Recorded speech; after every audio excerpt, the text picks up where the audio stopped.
Hello, everybody. I am Nsah. Welcome to my channel. Today, I'm going to continue with English with Nsah, and I shall be making clarifications on 4 important things. The first thing is going to be when to use shall or will. Another thing is going to be all walks of life. Another thing is going to be to steer clear of something and not to stay clear. And the fourth will be the distinction between find and fine. But before we continue, please do subscribe to my channel because I'll be bringing you a lot of interesting stuff about the English language, clarifications, teaching, and for the most part, I call this stuff from everyday communication, which I witness among different social media users. And so we have this kind of interactive interface where we help one another. We help one another. The material or the way we speak and the kind of errors we commit can be used to help not only us, the people who committed those errors, but also the other people can learn from them, because learning never ends and nobody knows everything. So please do subscribe. And to facilitate our discussions, I will be sharing with you my screen.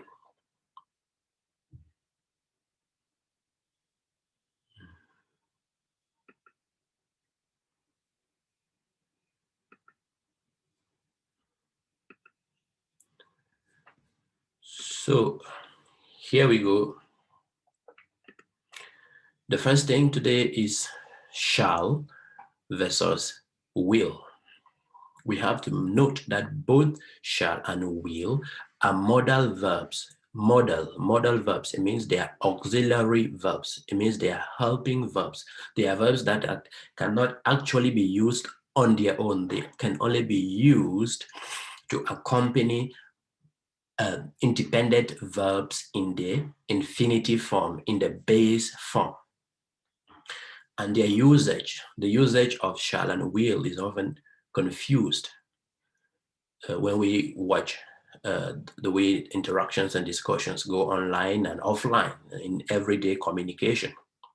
So the first thing we have to note is that shall is only used for future time reference with I and the we, and is more formal than will.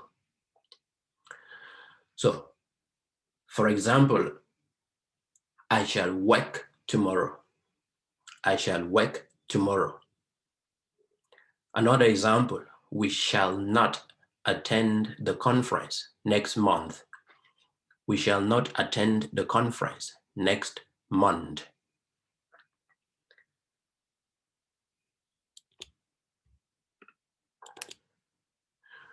Okay, the second thing we have to note is that when we use shall I and shall we in questions, it is usually to make suggestions rather than to refer to future time.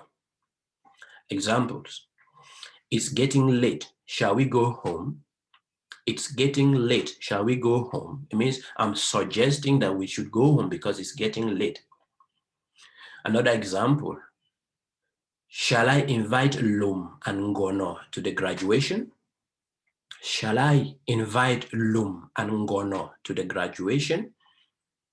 I'm making a suggestion, and if I'm allowed, if I'm permitted by the person I'm asking this question to, I'm making this suggestion to, then I will invite the two of them. It's a suggestion I'm making to somebody and I need the person's approval. And if the person approves of the suggestion, then I will invite Lum and Ngono to the graduation. The third thing we have to note is that we use both shall and will to make predictions and state facts about the future. For example, there will be strong winds tomorrow in the south of the country. this a meteor prediction. The year 2021 will not be a leap year. This is a fact about the future. We shall need a bigger apartment when our family increases. This is a prediction. And also like some kind of fact, depending on how sure we are that our family is going to increase. We shall need a bigger apartment when our family increases.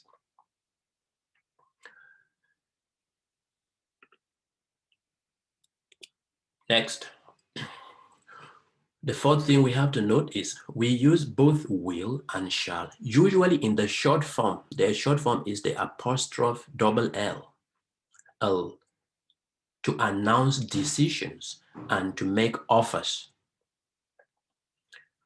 So let's imagine a conversation between a salesperson in a clothes shop who is talking to a customer.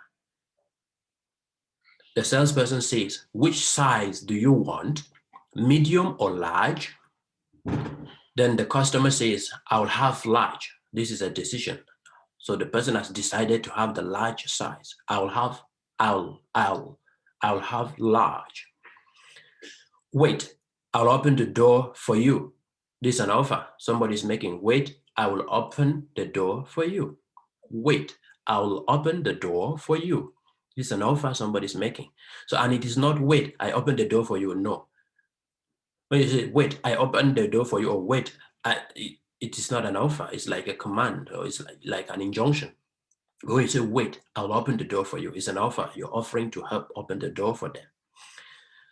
And then another example, I shall contact you again when I have further information. So there's a decision. The decision is that I'm deciding to contact you again if I have or when I have further information on the matter.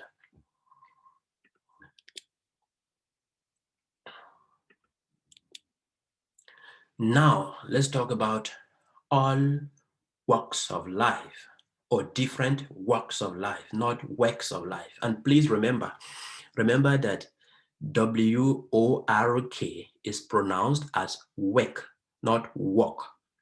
And that rather W-A-L-K is pronounced as walk. Just like talk, we say talk, T-A-L-K, not talk, we say talk. And so we say walk. So here we are saying all walks of life. And when we talk about walks of life, we are referring to different types of jobs and different levels of society. So we don't say all walks of life, no. Even when there is a meaning about professions or jobs in walks of life, we are not talking about works of life, we're talking about walks of life, W-A-L-K. So when we talk about walks of life, we are referring to different types of jobs or different levels of society. Examples. Members of the gym include lawyers, teachers, plumbers, and hairdressers, people from all or different walks of life. Members of the gym include lawyers, teachers, plumbers, and hairdressers. That's people from all or different walks of life. Another example. The conference was attended by people from different walks of life. The conference was attended by people from different walks of life. Third, the information is intended to circulate within all walks of life. The information is intended to circulate within all walks of life.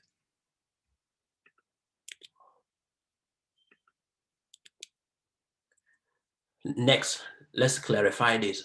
Lots of times I see people talking on Facebook or elsewhere using the word, talking about to stay clear of. No, we say to steer clear of, to steer clear of something or somebody.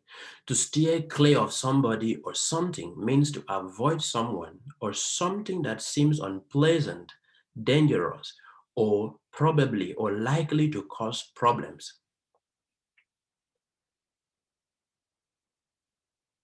So it actually means to stay away from, but we don't use the verb to stay.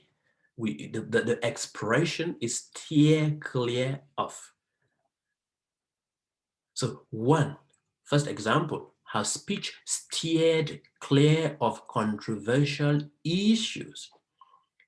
It means that it stayed away from, it went away from, it avoided, but you don't use stay, we say steered clear of controversial issues. Her speech steered clear of controversial issues. Number 2, they want their children to steer clear of drugs. They want their children to steer clear of drugs. 3, if you want to live long, you must steer clear of dirty politics. If you want to live long, you must steer clear of dirty politics. Next, let us clarify, because there is a lot of confusion when people are discussing online or posting things online or even offline when it comes to find and fine, and which many people seem to pronounce as being the same thing, which is not. Of course, we talk about find and we talk about fine. So to find a verb is to discover, especially where a thing or a person is either expectedly, that is to find where a thing or person is, either expectedly or by searching. That is either unexpectedly or by searching, or to discover where to get or how to achieve something. Let's give a couple of examples. I've just found a 10,000 franc note in my pocket. While I was about to wash my clothes, while I was about to wash my clothes, I found a 10,000 franc note in one of my pockets. Okay, in one of my pockets. So I take the number 1 again. I've just found a 10,000 franc note in my pocket. Number 2, I couldn't find Andrew's phone number. I couldn't find Andrew's phone number in my contact list. Number 3, you will find the knives and forks in the left-hand drawer. You will find the knives and forks in the left-hand drawer. Number 4, researchers are hoping to find a cure for COVID-19. Researchers are hoping to find a cure for COVID-19. Number 5, her aunt said she must find a husband during Christmas. Her aunt said she must find a husband during Christmas. Or you can even say, I will find a wife next year. Okay, so I will find a wife next year.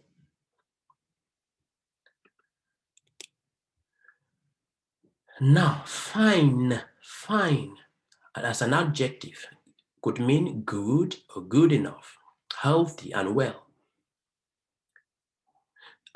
I felt terrible last night, but I feel fine this morning. I felt terrible last night, but I feel fine this morning. Are you all right? Everything's fine. Everything's just fine. Thanks. Are you all right? Everything is just fine. Thanks. How are you? I'm fine. Thank you. And you? How are you? I'm fine. Thank you. And you? Then again, fine as an adjective could mean a very thin or in very small pieces or drops. So we can talk about the baby's head was covered in fine blonde hair, in small pieces of blonde hair. Or we can say the eruption had covered the town with a fine layer of ash, with a thin layer of ash. The eruption had covered the town with a fine layer of ash.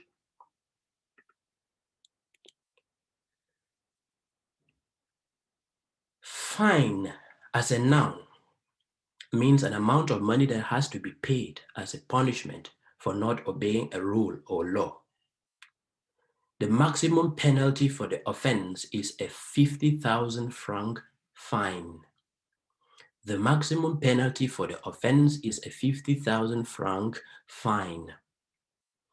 If found guilty, he faces 6 months in jail and a heavy fine, Heavy here meaning severe fine. To fine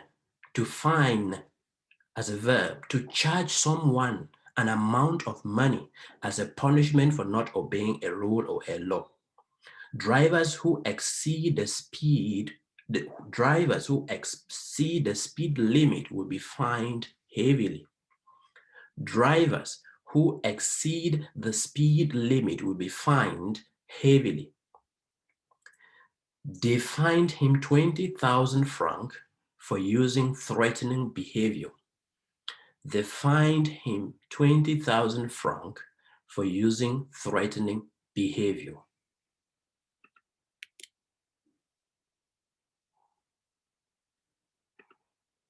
So we have come to the end of our English lessons for today, YouTube English with Nsah.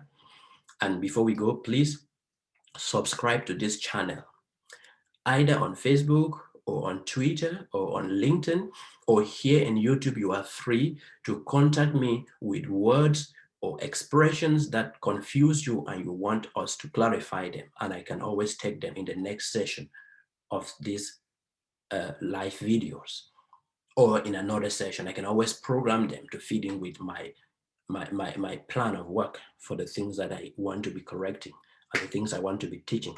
So please, if you watch this video on YouTube, you can leave a comment. Apart from liking, when you watch, please like. And apart from liking, please write your comments.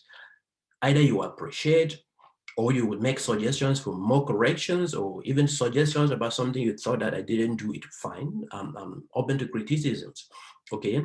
And also, please, if you are visiting for the first time or if you have not yet subscribed, please do subscribe to this channel. I promise you, I will continue to deliver a very nice material in terms of English language and other stuff, of course, like scholarships, studying abroad, politics, culture, developing Africa, a positive image for Africa, etc., etc. See you again. Bye-bye.